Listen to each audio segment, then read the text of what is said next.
Hey, what's going on? My name is Rex. This is the Be Forever Cool podcast. Tonight, we're going to have some fun. We got Motor America that just finished this past weekend at Mid Ohio. So we're going to chop it up with the guys about that. We got MotoGP coming up this weekend and in Silverstone, iconic track in the UK. Looking forward to that. It's been a few weeks off. And also we have, 5 things that are a must have at the track. So definitely stick around and, find out what they are. If you're a track goer, you might already have it. If you're someone that's thinking about going to the track, you might have 15 new things. You might have 15 things you can add to the list, so you're well prepared. So either way, it's going to be a good time. I want to thank all the followers, you know what I'm saying, because I appreciate y'all, the subscribers, definitely appreciate y'all. The folks that are members on the Patreon account, definitely appreciate y'all as well. We couldn't do it without you guys. We want to thank, we want to tell all you guys about Woodcraft. And use our affiliate code Rexy. You spend over $100, you get a free T-shirt. Woodcraft, if you are a motorcyclist, you have Woodcraft gear, whether clip-ons, whether rear sets. If you're at the track, you got the stands, you got the tire warmers. You know what I'm saying? You got the armor body, you got the Hindle exhaust. I mean, you almost have everything but the bike. You know what I'm saying? So definitely use the Rexy code when you shop and buy your gear at Woodcraft. Also, if you are a fan of Pirelli tires, or if you're not a fan of Pirelli tires, you might as well become a fan. Use Be Forever Cool code. Reach out to Mark 10 Motorsport. The code is coming up. Mention the Be Forever Cool podcast. Get 10% off some race tires only, no street tires. And he ships across the country. So save 10%, especially if you got one of them super bikes and big bikes that go through a lot of tires. You want that discount. You know what I'm saying? After a certain amount of tires, it's like a free tire. So you can't miss out on that opportunity, or shouldn't miss out on that opportunity. Last but not least, visit the Be Forever Cool website. We got cool merch. We got all episodes on there. We got photos from Motor America on there. We got ways for you to become a member and get some more discount codes, because the members, they get all the discount codes. 15% if you are a top tier member, 10% if you are one of us like me, entry level, as I like to say. So there's good things happening coming. So with that said, let's find out what's going on with the guys. TJ, man, welcome to the show. What's good, man? How you doing tonight? Oh, I'm doing great. I'm loving this summer weather. It's nice and warm up here in New England, so enjoying that while it lasts. But definitely can't wait to talk about the 5 best things to bring to the track. That's going to be interesting to hear about. But other than that, just ready for race weekend.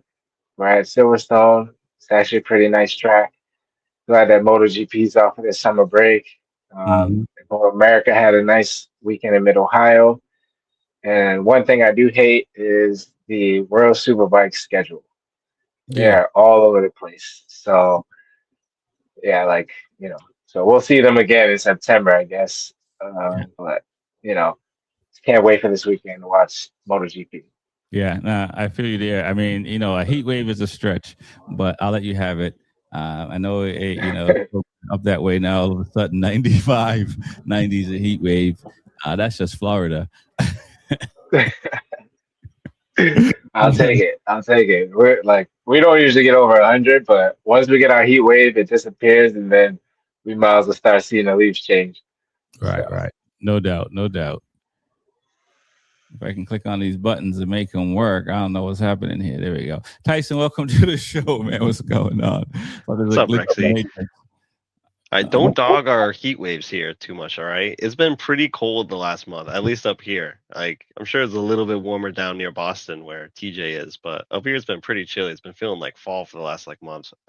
Yeah, nah, I feel you. I was up there like 3 weeks ago, I think, or maybe a couple of weeks now. So it's New England.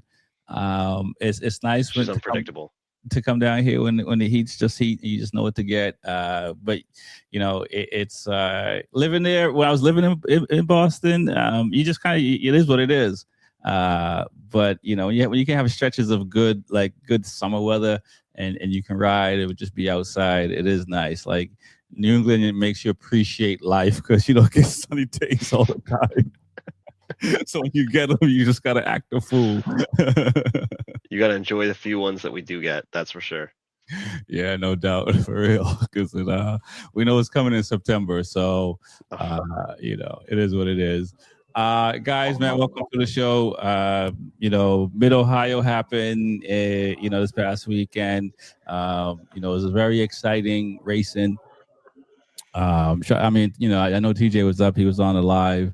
When we were talking about it, Breeze they must have kind of knew what was going to happen, had, figured some things out there, but it was kind of wild to see in real time. It was exciting to watch some racing. Sunday race got cut by the multiple red flags. I can understand why. We kind of go around the horn a little bit and have you guys talk about your thoughts of the weekend, and then we'll jump into Superbike, Super Sport, and then we'll talk about some motor GP and what to expect at Silverstone. So, what are your thoughts, TJ, man, on the weekend? Yeah, Mid Ohio is a track that, watching it, I only see it for Moto America, so I don't really know it too well, but I mean, it seems like a beautiful track. I mean, the weekend was good overall for, weather-wise. Everyone had a battle in all the classes. It was kind of crazy in Super Sport and Super Bike and even in the Twins Cup. So, it was exciting all around. And, being on the live talking with Eli, just trying to see like how he can, step foot in there and see what he can do. And it was just good overall to keep my attention. So I thought it was a good race weekend. And, I know we're going to talk about it, but SDK is just trying to hold down that chip, and he's looking good right now in the BMW. So now he's the one to chase. I know in the beginning of the season, we was talking about Schultz and who's going to slow him down, and now the tables turned. So, it's good to see how the season is flip-flopping a little bit. Yeah, it seems like SDK is holding his cards close to the vest. We'll see, but he looks like he's right there fighting, and he's he's leading the championship. So there you have it. Tyson, what are your thoughts on the weekend, man? I know you weren't able to make it live, but it's still exciting racing. I'm sure you checked it out. Yeah, I managed to catch both the races for Super Sport and Super Bike, and they were really quite thrilling races. I mean, some big moments, lots of passes for key positions, especially into the going into the championship for a lot of these guys, and some of these potential championship hunters are making mistakes, and it was fun to watch all around for both of those classes. And man, that those super sport classes too, like those two guys at the top just duking it out, just lap after lap, corner after corner. That was a blast to watch. At that point, I didn't care who won. Like, yeah, they both did a great job. Yeah, I agree. I don't want to sit here and say every rider should race like how Bender and Heron race, but really they should, because they were pretty fair. I mean, it's not BSB or anything like that. I mean, they could ride a little bit, they could rub a little bit more. I wouldn't mind if they rubbed a little bit more, but the way they are riding, it is beautiful to see, and it's something for me. As an aspiring writer to aspire to, because it was nice to see, man. It certainly was. Like, they seemed to, like, to your point, that no one crossed the line, but they were certainly taking jabs at each other left and right, and just I want to be the best. But it was cool to see. It was cool to see them keep their heads together though too, like you said, and just makes this an honest fight, and we all get to enjoy it till the end of the race, instead of someone taking it a little bit too far and either taking both of them out or going out on their own, and then just watching someone do parade laps for the rest of the race. Yeah, and that kind of happened on Sunday. There's a lot of crashes on Sunday.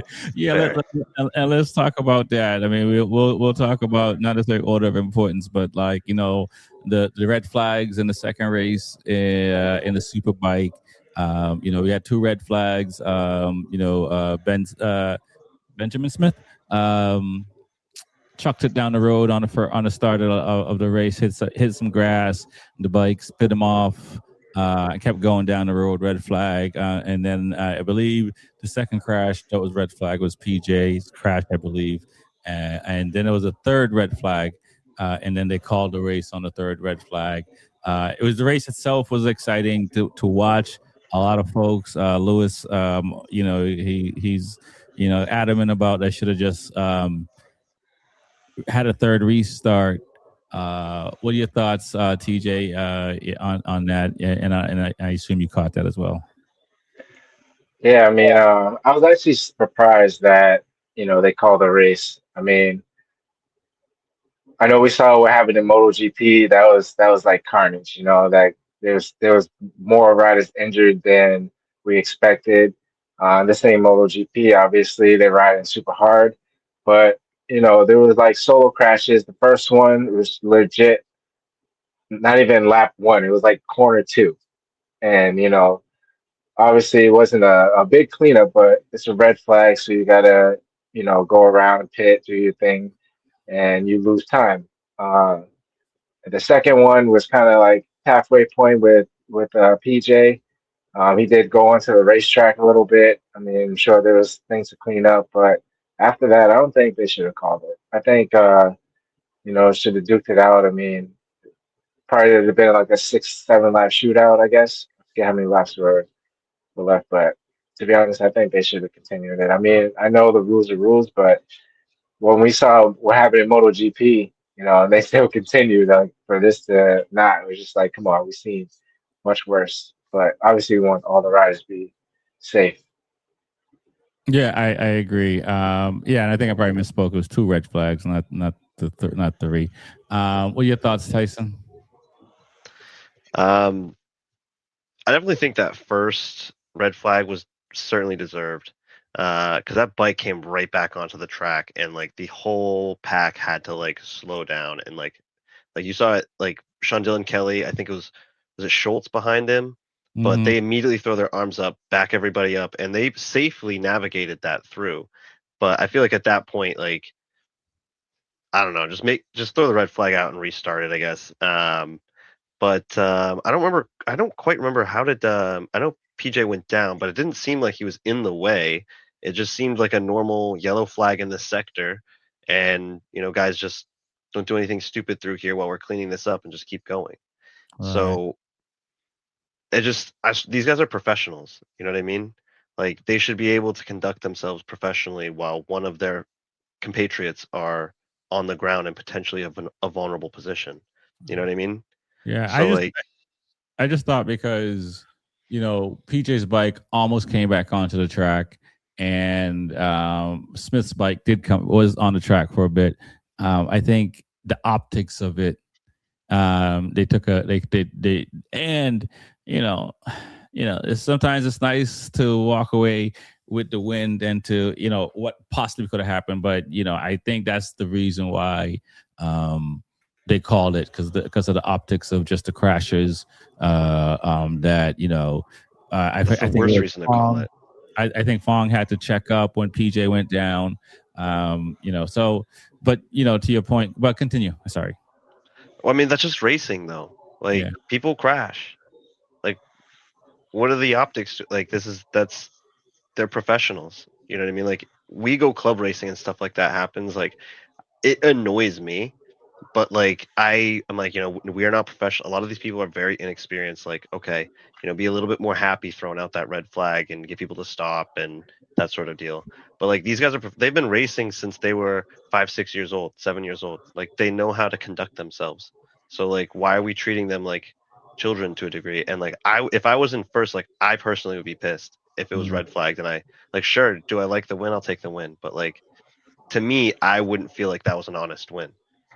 Like I don't feel like I would have deserved it. Okay. All right. No, I agree with that too. I feel you there, and I think that's what Sean Dillon Kelly will would agree with that because I think he felt like he could have won. But let's talk about race one, which he did win. Fong came in second, JD third place. JD came up all the way, I think, from 10th to third. Pretty impressive riding overall. I mean, Benjamin Smith did get pole position. It was nice to see Ducati on pole because they've been struggling this year a bit, especially struggling in the V4 in the superbike class. What you thought about race one, TJ? Yeah, man. After being on the live and seeing the Yamahas where they were at, I was talking about I just hopefully they can pull something out, and they actually did. They got themselves on the podium, so that's exciting to see that. The teammates Bobby Fong, JD Beach, and JD Beach has been kind of the top guy this year, kind of a little bit so far. And to have Bobby Fong finish ahead of him, that's a good feeling for Bobby and for the team itself. So to get past the Ducatis that were Benjamin was on pole position, get past those guys and finish on top. That was good. And like I said, Sean Dale and Kelly is riding really well. I mean, they were all doing 24s, so Yeah. that pace was very close. But I was most impressed by Yamaha because in the practicing and qualifying they weren't that strong, so they definitely figured out a setup and improved. Yeah, it's almost how can I put it? Tires. What are your thoughts, Tyson? I mean, it was a fun race to watch for sure. Watching JD Beach he started from 10th, didn't he? Yeah. He made his way up to third. Like, that is impressive. And I know his second race didn't turn out as well, but I was like, he is one hell of a rider, especially with his performance at Laguna. I mean, he brought himself up into second in the championship. And I think he was just furthering that along with this race. But yeah, those attack performance Yamahas did great in that race one. I think Bobby started in like second or third, didn't he? I think third. I gotta double check. I guess let me. I can look right now. Continue while I look. But yeah, and Bobby Fong did a great job. I don't think his season's quite turned out how he had hoped for, but this should be a good confidence boost for him to keep pushing through and keep trying to whittle back those wins. And sometimes you just gotta do it for yourself, if not for the championship. Give yourself that confidence to keep going out there and performing. But Sean Dellen Kelly is looking quite impressive. He looks composed. Probably the best way I can think of it. Like, he's not pushing himself to make mistakes. He's doing what he has to do to put points on the board and keep his championship alive. Like, right. I mean, a quick crash and Schultz or JD Beach wins the race, and they're now in first. So that's his biggest risk, and he looks like he's managing that risk quite well. And just like I said, he's driving lights out right now to keep this championship. Yeah, I agree. And Schultz is in second place right now in the championship. JD's third place, but he's close. The top four guys are pretty, and Fong did qualify third, so you know what I mean, which is impressive. Yeah, you're right. I mean, Bobby has been having for a second year on the factory team, he hasn't had the start many would have hoped. I think more him than any of us, because obviously as the rider, they all want to be successful, and hopefully, it's enough. I think I hope he finishes on the podium for the rest of the season. He's been riding really well lately. I know he was injured early on and stuff like that, and still was able to get on the podium. But it'll be nice to see him in Yamaha factory another year. Rather than anything else. So hopefully and it's a cutthroat sport. And as he said in the press conference, he was up at 2 a.m, looking for jobs. Kind of kiddingly, but just pointing out that it's very cutthroat in motorsport, which we know. So yeah. TJ, you heard Tyson talk about Sean Dillon Kelly on that BMW. I agree with him in that he he seems like he's riding well in control. I think he's similar to how Bender is riding, where he's kind of like, all right, I don't need to ride my limits. Where last year Bobier was riding his limits on that BMW. Sean Yeah. seems to be like, I'm not at my limits yet, and I can still beat these people. So what are your thoughts, man? Yeah, that's what I was gonna kind of bring up is kind of what Tyson was saying, like how Sean is just relaxed out there. It seems like he's just very composed and just getting his job done. We haven't really heard any complaints like how Bobby was saying, like this bike's trying to throw me off or kill me or and stuff like that. He's just been handling. I don't know if the height of the rider matters, Mm-hmm. but just looking at like what Top Rock did on the BMW, looking at how Sean Dillon Kelly is doing, and I don't know. He's riding really smooth. He's understanding the bike, and it's not like he hasn't. Like he's done some aggressive passes, and he's not no slouch on that bike. So it's not like he's just riding it to stay up front. He's had to work his way from the back to the front, rub shoulders. But the way he's handling it, he's like it doesn't seem like it's trying to throw him off or kill him. So I don't know. He's doing a hell of a job, and but the way he's showing it is just seems like there's no issues, no effort. Oh yeah, no. I mean, listen. I think his mood on Saturday after the win versus his mood on Sunday after second place. It's like drastically different. It's not a little different. Second place is like so far into these riders that it's just like some guys are just wishing they could get second place, and he's just kind of like I think, and I asked this to Schultz, because Schultz said, he saw that, SDK wasn't pushing, so he jumped out front and was like, screw it, I'll figure out the end, I'll burn my tires.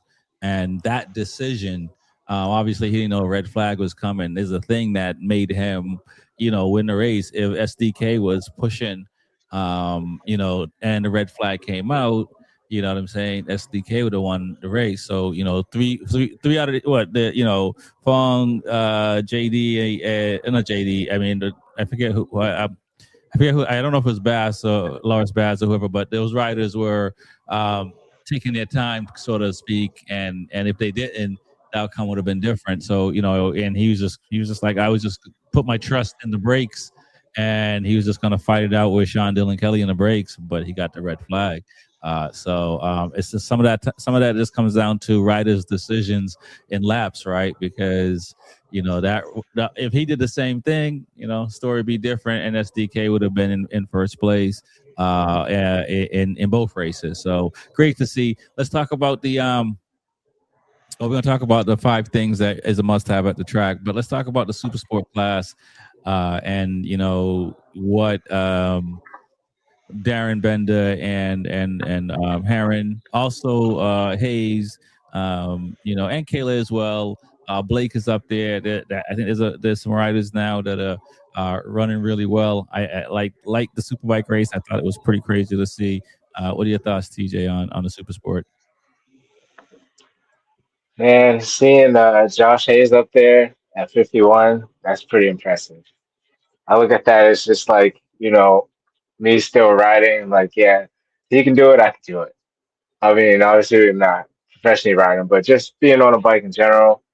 But those two guys up the front, Darren Bender and Josh, they're duking it out. And I know we're saying Darren Bender, he's amazing, but gotta tip my hat to him, man. He's figuring out these tracks, and he doesn't care. If you're in his way, he's gonna figure it out. Mm-hmm. And Josh Herron has his hands full right now. I mean, like we said it before, that him going from Superbike to Super Sport, it's like, oh man, you have to win this championship. This is yours. And now Darren Bender's kind of in his way, and Josh is kind of asking for help for people. This was his weekend to go in there and get these wins, and Right. you know, Bender still interfered. So he's in trouble.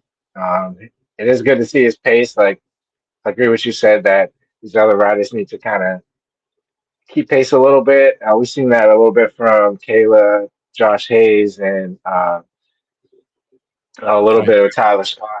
Yeah. But you know, those guys after like 10, 15 laps, their pace is not compared to the other guys. So and Josh is just had to fight, and it was kind of amazing seeing them going back and forth like they were, and Darren Bender obviously got the upper hand, but yeah, it was a good race. It was a good race, both of them. Yeah. No, pretty good race for sure. Tyson, what are your thoughts, man? And I guess I'll ask you both you guys, and you can chime in after DJ about the wheelie at the finish with that Josh I pulled. was gonna bring it up. He said that it was no space, but I don't know. Yeah. I saw that and I was like, how are they not coming back to showing this? Like, I was like, why are you ripping like a 9 o'clock wheelie as you're going to the like? That's just not how they work. You'd go faster if your tire was lower. You could have maybe won that race, bro. Yeah. Ridiculous, dude. Might have been frustration. He just kind of said, ah! Yeah. I think he was frustrated. After that, I was thinking, I was like, does he have beef with Binder or something like that? Or he maybe just be frustrated with not being able to pull it off? But yeah, I thought that was interesting for sure. Was that race 1? Or was it race 2? 2. I think it was race 2, yeah. Yeah. But they were good races. I mean, we talked a little bit about before, like just duking it back and forth between those top 2 guys. Like that was fun to watch. But the super sport class definitely feels like there's 3 tiers of riders. There's Binder and Heron, then there's Josh Hayes and Kayla Yakov, and then Tyler Scott in there to a degree. Blake Davis is getting in there, and then everybody else. And like that's just what the last couple of weekends I've noticed. It's like those 2 guys at the front just duking it back and forth till someone makes a mistake or they finish, and then there's 5 seconds back. There's Kayla and maybe Josh Hayes, sometimes Josh Hayes or whatever, and then everybody else. But they're good to. It was good to see those guys fighting, but I would definitely like to see Kayla take it to them a little bit more. Like she's doing a great job. She's a young rider. I mean, she's in 3rd in the championship right now, and she's deserved every bit of that. But it would be good to see her try to like get in between those 2 guys, like show them a wheel from time to time, like slow them down, or they're fighting so much you may be able to pick off one of them by the end of the race if you just hang on to that train. Yeah. It's definitely. I mean, I know she's injured and coming off of an injury. She did get on the podium. She did get on the podium on Sunday. So it is. I think that is.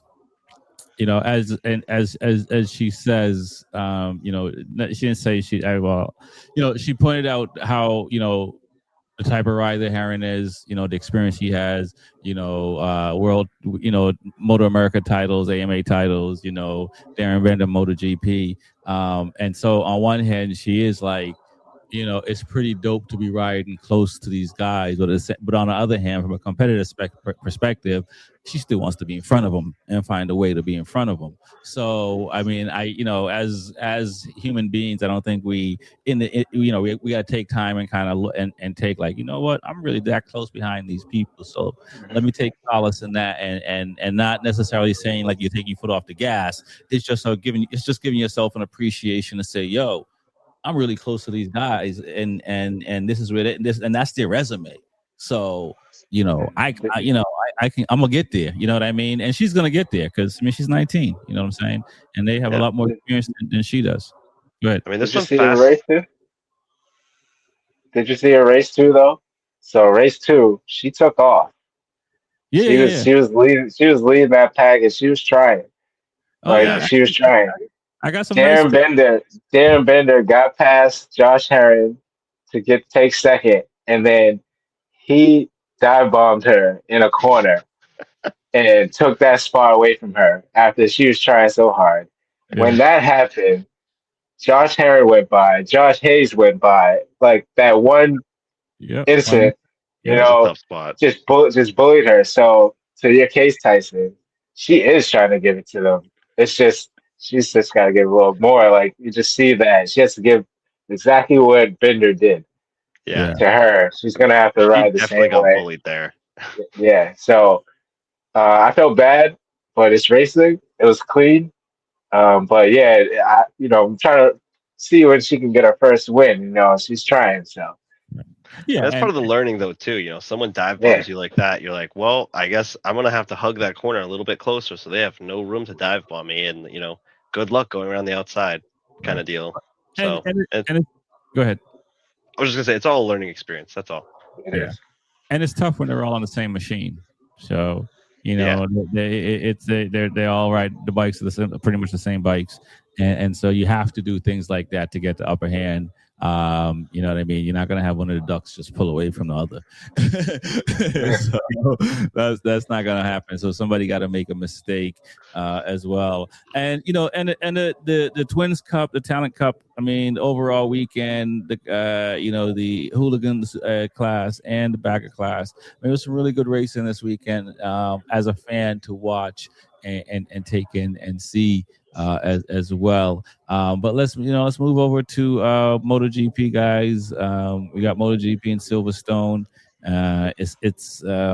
It's nice to have it. I didn't realize how much I missed MotoGP until it's like, oh, it's on this week, and I'm excited to watch it this weekend. It's on a time zone that I can rock with and stuff like that. So we'll go around and hear what your thoughts, what you're hoping to see, who's your rider going to be coming out of the gate swinging. What are you hoping to see, TJ? And are you as excited as I am to have MotoGP back?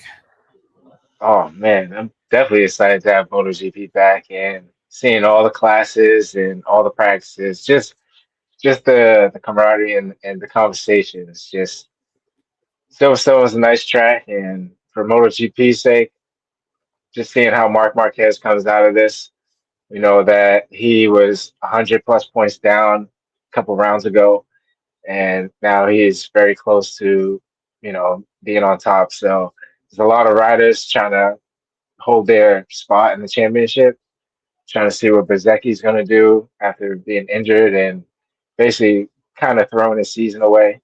So this is a good break for a lot of these guys just to see what they're going to do. And also a lot of shakeup. A lot of these riders are going to be on different teams. So don't know how much effort, obviously, they got to get paid for it, but, it's just where they really stand at the end of the day. So we'll see who really wants to fight for, like, podium spots. Right. So I can't wait to watch. can't wait to watch indeed.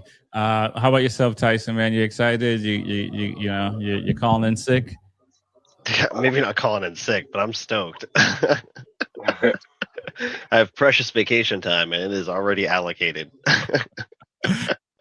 But I am stoked to watch the race this weekend. I think I saw or read somewhere that there's been 11 different 11 different race winners for the last 11 years.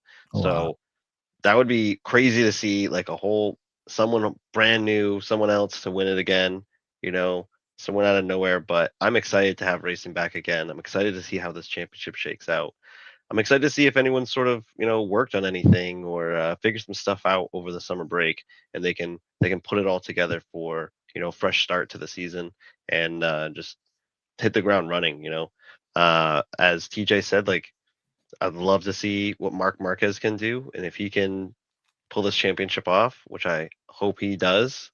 Love to Okay. see ninth championship out of him if he does it this year. I don't know. Um, Counting. yeah, lost count at this point, but yeah, and there's so many people in this championship right now. It was a year I wasn't expecting to be this competitive, but Yeah. I'm here for it. Like just because I wasn't expecting it doesn't mean I'm not enjoying the shit out of it. All right. Well, listen, man.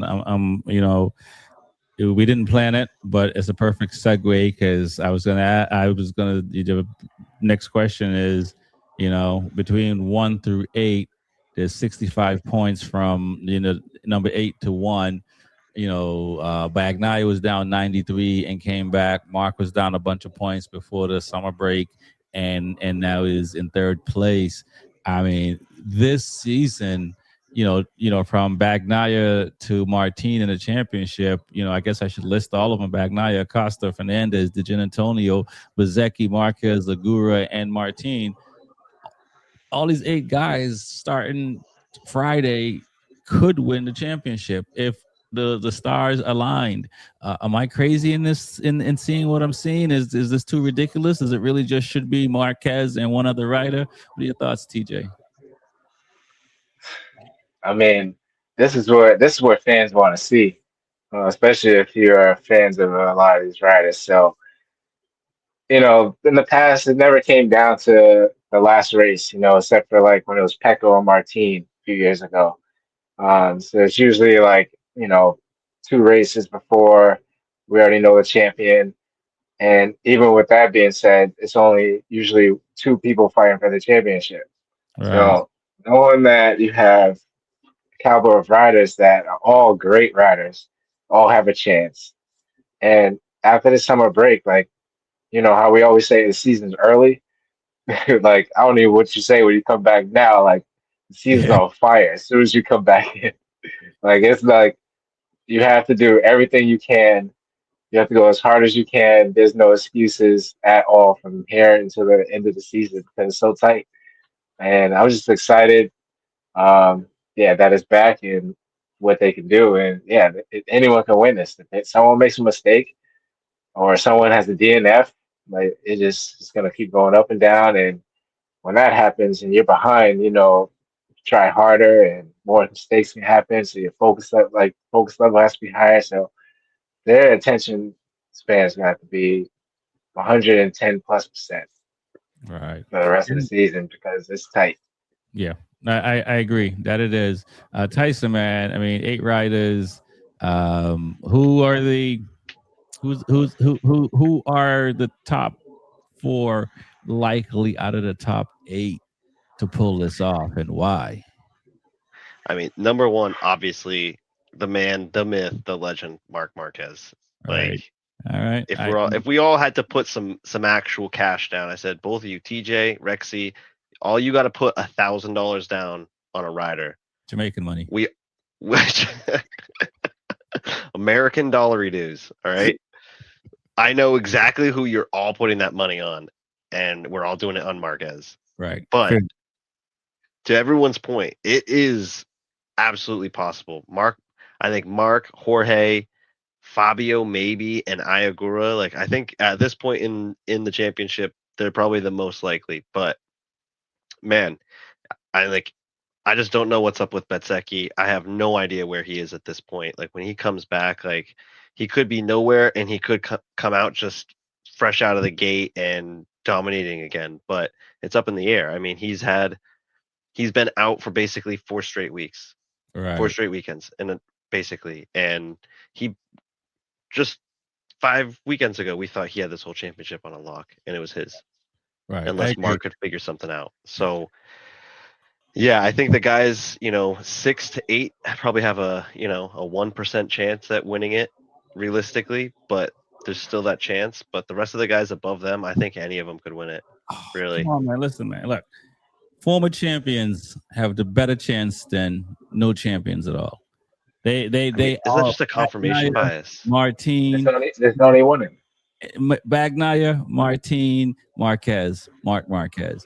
Those 3, they know they've been through that pressure that these other guys are starting to feel. They're starting to come around. They know what that is, and I think they get at least maybe 15 points to 20 points just because of that experience that they've already had going through it, where, Bezecchi can't make any more mistakes, right?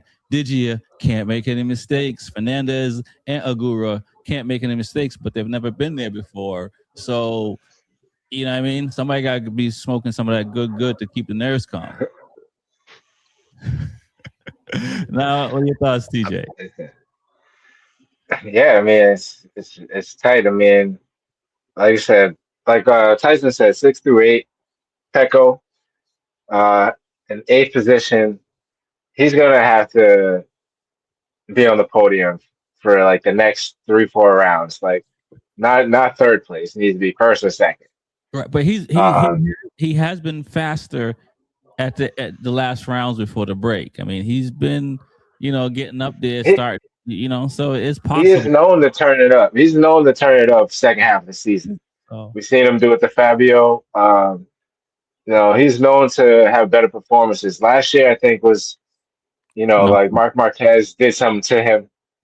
So, but I think if if anything, he could probably be top three in the championship if he fights all the way in. I don't think Pecco really has a chance because, and realistically, out of the top four, they all have to make a mistake, and Pecco has to, do really well for him to make a difference.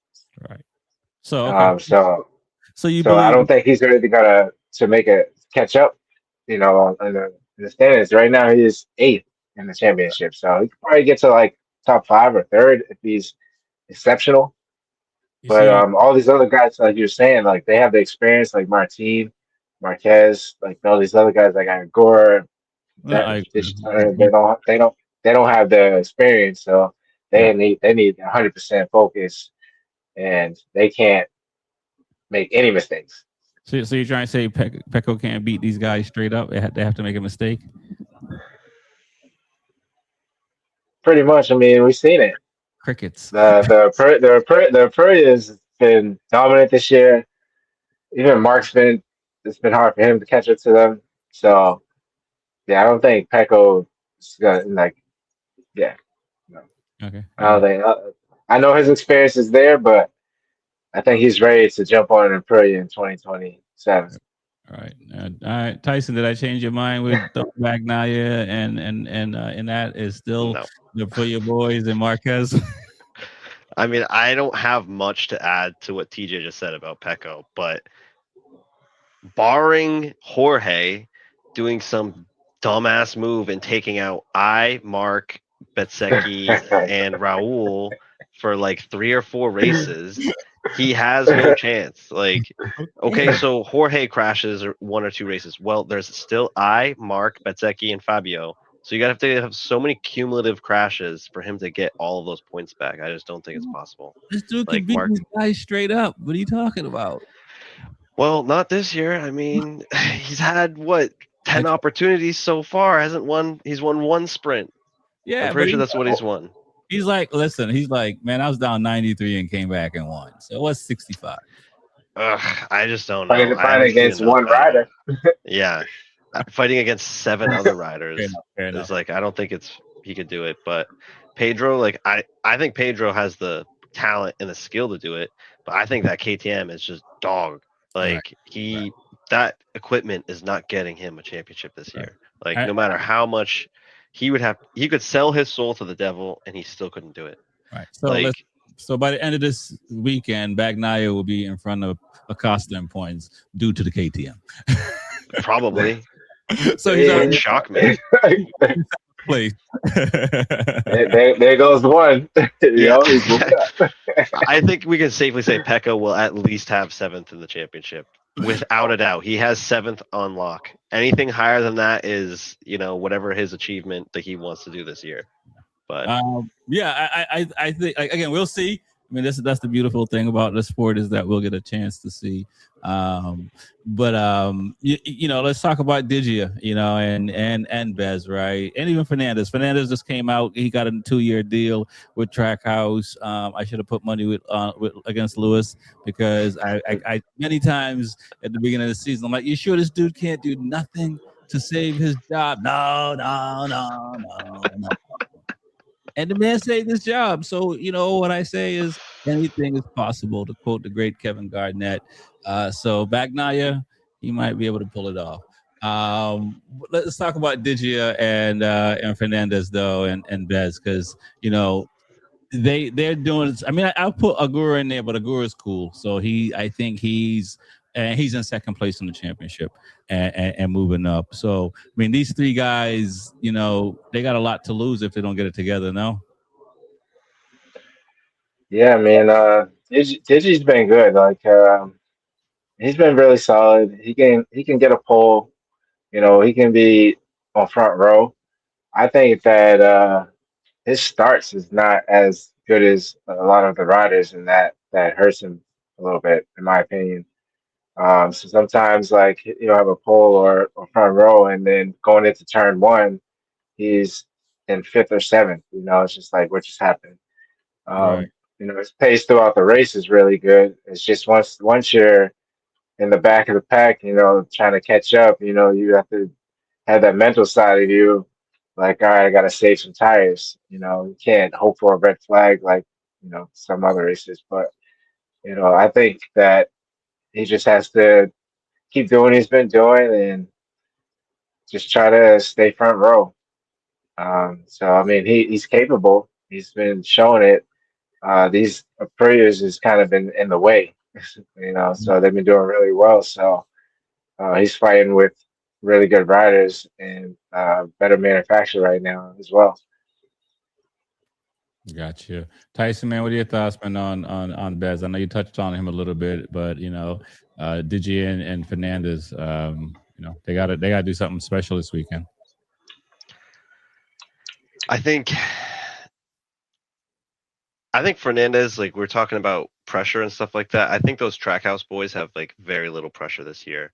And I think we'll see a lot more good stuff out of Fernandez. I think he's getting a little bit more comfortable with that bike. And I'm hoping to see him just picking up the pace, getting more consistently getting, top fives every weekend, in the sprint as well. And I don't know if he will quite win the championship, but I could see him finishing fourth, maybe third. But it's still possible for him to pull it off. To what TJ was saying with Digia's starts, like I think if Digia had figured out his starts, he would easily be second in the championship right now, if not third. But if he can figure it out going forward, I think he can stay with this top pack of guys and potentially, hopefully, one of these guys makes a mistake and he can, get some points on them and find his way up there at the, second, third, first in the championship. But if he can't figure out those starts, he's going to always be fighting positions back, and you're just going to naturally lose time to the guy in first who's not fighting with anybody in clean air, just doing whatever he wants. So it's just going to be really tough for him to keep that. But for Bez, I don't know what Bez has got to do. Bez has got to figure something out. Like I think he's, I don't know, emotionally crumbled or mentally, but like just all of these mistakes. I know he got hurt, and I mean, part of that is making a mistake and getting hurt and then not being able to ride. But like, man, you got to figure it out. You got a fresh start here with the summer break. I think he's already come out and said he's not 100% for this race, so I'm not going to expect too much out of him. But if you can get a top 5 and then keep that up and start getting these podiums and first places back, I think he can do it. I think he could turn it around. He's got the skill. Yeah, finish the weekend. Stay on the bike. Don't see a corner marshal. That's all you don't need to see. No flashback. Stay on the bike. Well, it's unfortunate when you already have bad luck, but then you do some things to give up points as well. But that's how you learn, and that makes them stronger. The thing about the sport though, sometimes you only get one shot. So yeah, you ask Danny Pedrosa. Poor guy.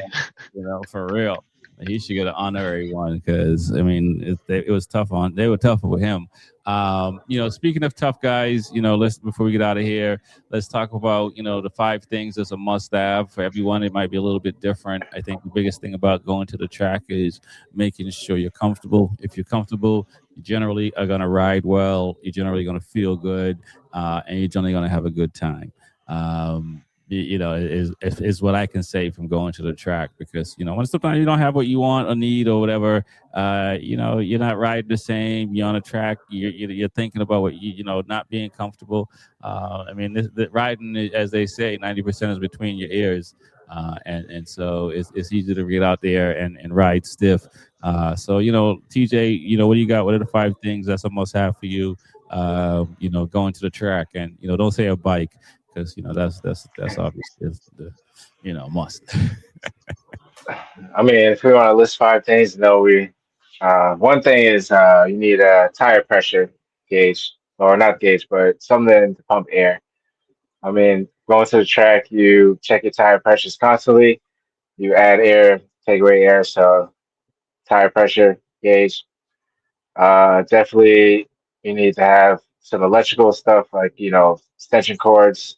You got to plug things up. So those are must-haves. Definitely, a little bit off topic, but a cooler, because you gotta stay hydrated. You need to have somewhere to put your stuff, nowhere to keep things cold and keep yourself refreshed. Um, let's see, a couple of things. Um,